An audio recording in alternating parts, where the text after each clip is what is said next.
وعلیکم السلام، کیا حال چال ہے حسن بھائی؟ ٹھیک ہیں الحمدللہ. کون بات کر رہے ہیں بھائی؟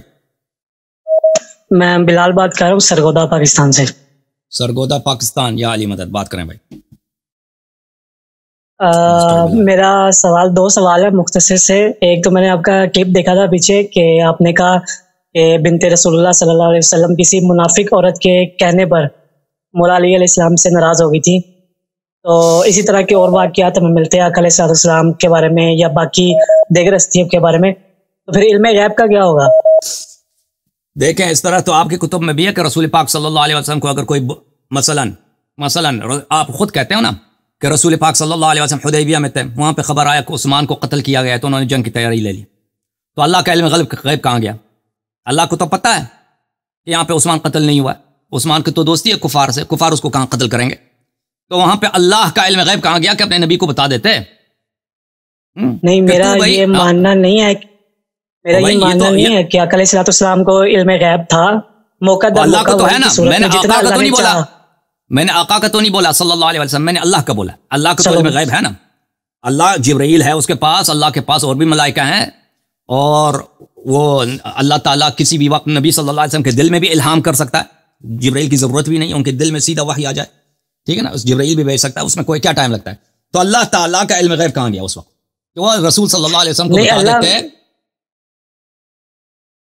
اللہ نے جتنا چاہا اتنا علم غیب دیا. اللہ نے جتنا چاہا اتنا علم غیب دیا، جتنا چاہا اتنا نہیں دیا. آپ لوگوں نے کہتے ہیں نا کہ رسول صلی اللہ علیہ وسلم کو غلط فہمی ہو گئی ہے. انہوں نے اتنا بڑا بھائی جنگ کی تیاری کرو، یہ کہ ہم جنگ جا رہے ہیں، ادھر عثمان قتل ہو گیا مکے میں، ان سے لڑنے جا رہے ہیں. تو وہاں پہ اللہ تعالیٰ نے کیوں خبر نہیں دی؟ بتاؤ. یہ تو اللہ کی منشا ہے نا، اللہ کے سوال اللہ کی منشا ہے. تو میں اس کا جواب دے دیتا ہوں. یہاں پر بھی حضرت زہرا سلام اللہ علیہا، ہو سکتا ہے، ہم نہیں کہتے کہ ہمیشہ ائمہ طاہرین علیہ السلام ہمیشہ ہر غیب کو جانتے ہیں. ہمارے احادیث میں بڑا پڑا ہے کہ بہت ساری ایسی باتیں ہیں کہ اللہ تعالیٰ کسی مصلحت کے بنا پر اپنے حبیب صلی اللہ علیہ وسلم کو ظاہر نہیں کرتا، اس کو علم غیب نہیں دیتا. وہ کسی بات ہو سکتا ہے. میں یہ بالکل جاننا چاہ رہا تھا کہ ہر غیب نہیں جانتے، چاہے وہ آقا علیہ السلام ہو، چاہے وہ کوئی بھی. بات سنو، تم نہیں جانتے، ہم جانتے ہیں. تو ایسی باتیں ہو سکتی ہیں کہ کسی مصلحت کے بنا پر نبی کریم صلی اللہ علیہ وسلم یا ائمہ طاہرین علیہ السلام سے کسی بات کو مخفی رکھیں، اس میں مصلحت فائدہ ہے. یہ ایک مسئلہ. دوسرا مسئلہ یہ ہے کہ بہت سارے سوال جواب ایسے ہوتے ہیں کہ وہ دوسروں کو بتانے کے لیے ہوتے ہیں، دوسروں کو بتانے کے لیے ہوتے ہیں. مثلا جبرائیل آتا ہے، وہاں پہ بخاری وغیرہ میں موجود ہے، نبی کریم صلی اللہ علیہ وسلم سے پوچھتا ہے اسلام کیا ہے، نبی صلی اللہ علیہ وسلم جواب دیتے ہیں. پھر پوچھتے ہیں کہ ایمان کیا، صحابہ سب سن رہے ہیں بھائی، وہ انسان کی شکل میں ہے، ایمان کیا، وہ جواب دیتے ہیں. قیامت کب ہے، مثلا بہت سارے سوال کرتے ہیں. ٹھیک ہے نا. اسی طرح بہت سارے سوال جواب جو ہوتے ہیں وہ اس لیے نہیں ہوتے کہ مثلا اللہ تعالیٰ ابراہیم علیہ السلام سے پوچھتا قرآن میں،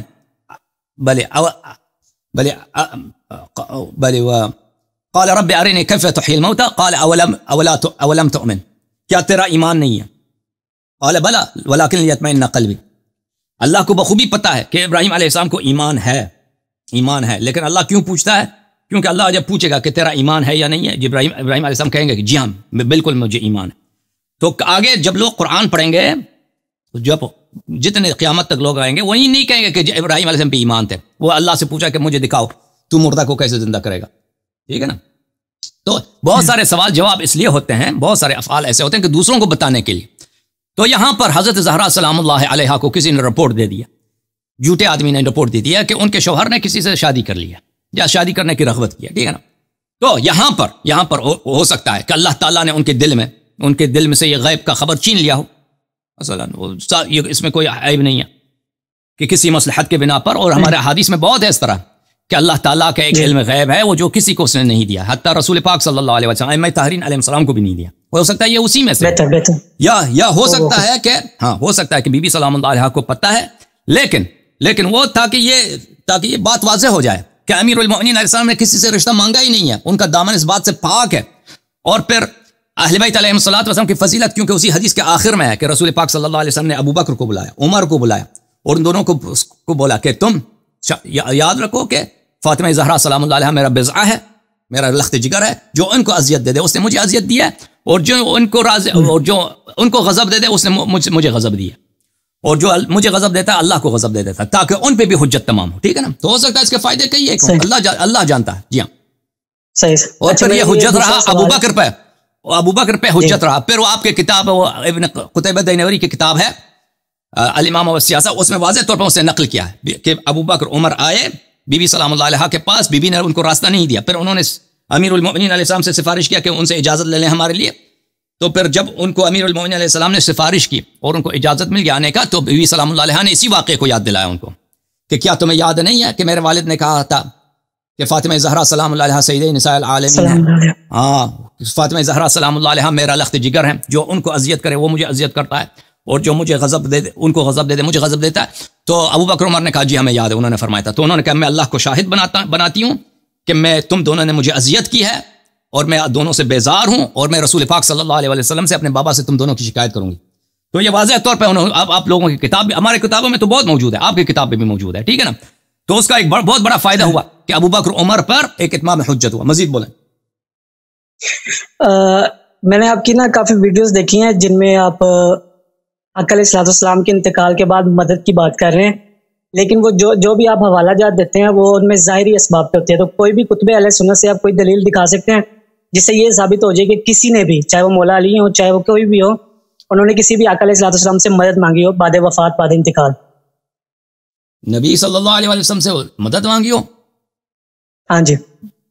کیوں مدد نہیں مانگ سکتے؟ آپ مجھے بتائیں نا، مدد کیوں نہیں مانگ سکتے بعد انتقال؟ زندگی میں مدد میں کیونکہ میرے پاس کوئی دلیل نہیں ہے. ہاں، میرے پاس ایسی کوئی دلیل نہیں ہے کہ میرے پاس کوئی ایسا عمل نہیں ہے کہ مولا نے کیا ہو یا کسی صحابی نے کیا ہو.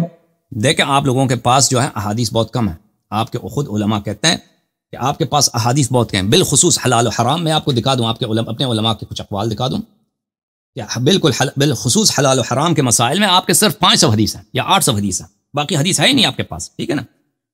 ایک بات ہے کہ مثلا حرمت پہ آپ کے پاس تو کوئی دلیل ہے ہی نہیں ہے کہ یہ مسئلہ حرام ہے کہ ان کی زندگی میں ان سے مدد لے سکتے ہیں، وفات کے بعد نہیں لے سکتے نا. اس طرح تو کوئی حدیث ہے نہیں، قرآن کی آیت بھی نہیں ہے. لیکن حلال و حرام کے آپ کے کتب میں اس کے احادیث ہی بہت کم ہے. میں آپ کو دکھا دیتا ہوں اس کے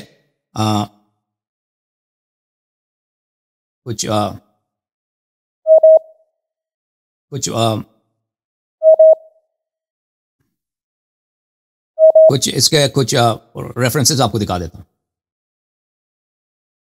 جی.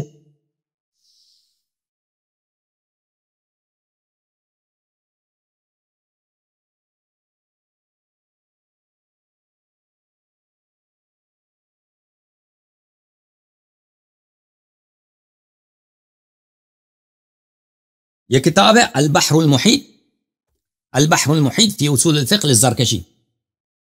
ان کا کنیہ ہے بدر الدین، نام ہے محمد ابن بہادر ابن عبداللہ الشافعی، متوفى سنہ 794. الجزء الخامس. بہت بڑے عالم گزرے ہیں علم حدیث میں، علوم قرآن میں، ادب میں. ان کی کتاب جو البرہان ہے علوم قرآن میں، اس جیسا کتاب ہے ہی نہیں. نہایت بہت بلند پائے کا عالم. یہ کتاب چھپی ہے سنہ 1992 میں کویت میں، وزارت اوقاف میں، اچھا دارالصفوہ میں. یہاں پہ اس کتاب میں آپ کو لے کے چلتے ہیں صفحہ نمبر 13 میں. یہ صفحہ نمبر 13 یہاں پہ فرماتے ہیں کہ امام الحرمین الجوینی فرماتے ہیں اکثر الحوادث لا نص فیہا بحال. ہمارے پاس اکثر جو واقعات پیش آتے ہیں، افعال پیش آتے ہیں، اس میں حدیث نہیں ہے. ولذا قال غيره من الائمه لو لم يستعمل القياس افضى الى خلو كثير من الحوادث من الاحکام لقلة النصوص. کہتے ہیں کہ اگر ہم قیاس نہ کریں تو ہمارے پاس کوئی حدیث بچتا ہی نہیں، حدیث ہمارے پاس بہت کم ہے. اچھا ملاحظہ فرمائیے، یہ کتاب النکت علی کتاب ابن صلاح صاحب کی کتاب ہے النکت. حافظ ابن حجر صاحب کی کتاب ہے، ابن صلاح کی کتاب نکت پہ انہوں نے شرح لکھی ہے. یہ المجلد الاول، یہاں پہ ایک منٹ میرے بھائی،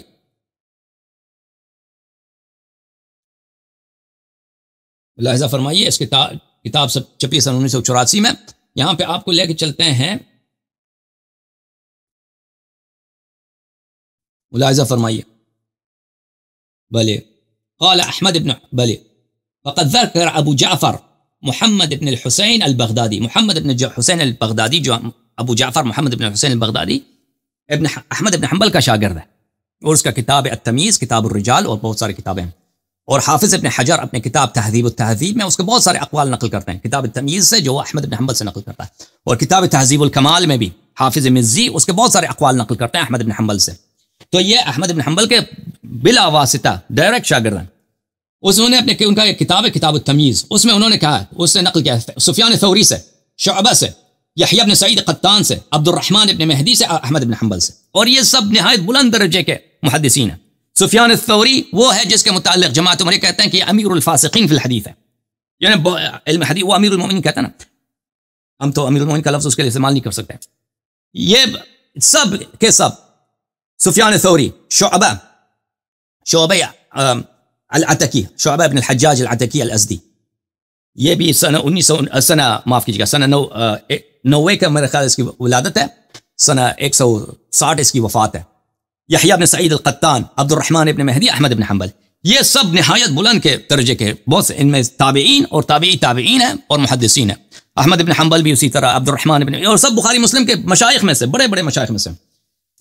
وغیرہم, اس کے علاوہ دوسروں نے بھی کہا ان جملۃ الاحادیث المسندہ عن النبی صلی اللہ علیہ وآلہ وسلم یعنی الصحیح بلا تکریر 4400 حدیث, کہ سب صحیح احادیث ہمارے پاس جتنے احادیث ہیں, تفسیر میں, مغازی میں, حلال و حرام میں, توحید میں, نبوت میں, جتنے بھی حدیث ہیں سب کو ملا لیں, اس میں سے مکررات کو حذف کر دیں, تکرار کو حذف کر دیں, 4400 حدیث ہے.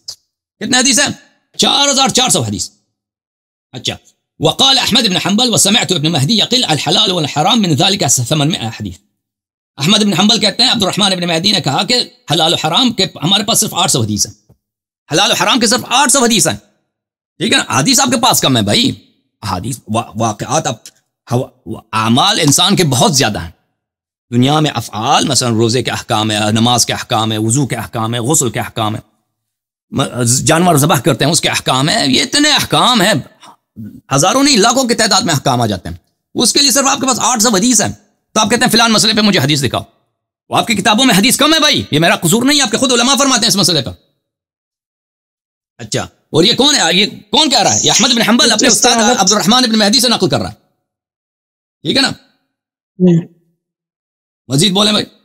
نہیں, جزاک اللہ, میرا یہی 2 مسئلے تھے, تو جزاک اللہ, شکریہ. جی آپ دیکھیں, بھلے نبی کریم صلی اللہ علیہ وسلم جس طرح اپنے حیات میں نبی تھے نا, اپنے حیات میں نبی تھے, اسی طرح اپنے بھلے وفات کے بعد بھی نبی ہیں. اس طرح نہیں کہ ان کی نبوت ختم ہو گئی ہے.